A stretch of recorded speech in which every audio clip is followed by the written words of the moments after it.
You know, those days where you just cannot stand to be around people for 1 minute longer. If anyone else asks you a question or demands your time or asks for help, you're going to lose your mind. We all have those moments, especially the moms of the little ones, because there are a lot of demands on our time. But if you're finding that you're irritable like that all the time, every day, for everyone in your life, well, hey, it's likely has something to do with the adrenals. So the thyroid and the adrenals are like sisters. They share a lot of the same functions, they help each other. And if one of them isn't working well, the other one's not going to work well either. So it's very, very common to see a weak adrenal or an exhausted adrenal in women who have been dealing with thyroid problems for a long time. That's because the adrenals have been carrying the load while the thyroid's not working, and they reach a point where they just can't do it anymore.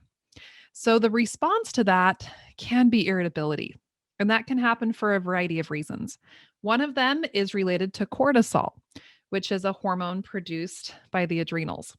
Cortisol can cause problems with mood swings, with rage, anxiety, just that everything's on edge, pins and needles feeling. It also can cause problems with blood sugar swings.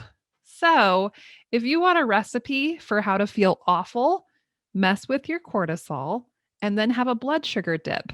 And I'll tell you what, you're going to be screaming at everyone you know. I know because I've done it.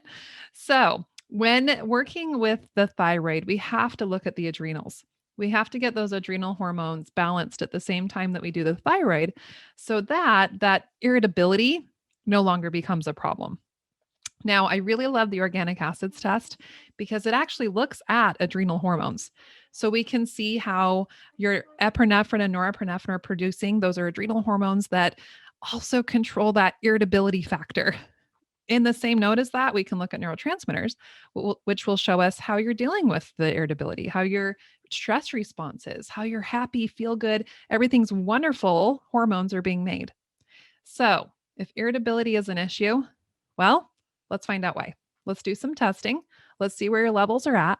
And then once we see that, we can create a protocol to address whatever's low to balance things out so that you can be in the same space with those that you love and those that you work with and those that maybe you actually don't love without being irritable. It's totally possible. So I'll put the link for my masterclass that explains more about it, and I will talk to you soon.